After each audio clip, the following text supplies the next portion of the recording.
В Якутии проведут комплексные научные исследования экологического состояния Вилюйской группы районов. Об этом сегодня сообщил председатель правительства Владимир Солодов.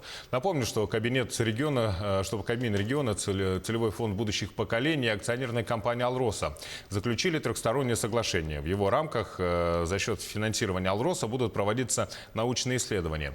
Главной целью проекта является обеспечение экологической безопасности, решение медико-биологических проблем и улучшение качества жизни населения Вилюйской группы районов.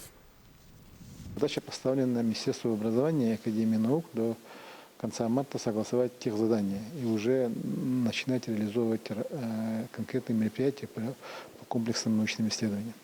Как я говорил, это 3 направления. Это, во-первых, состояние воды в Вилюе и в притоках.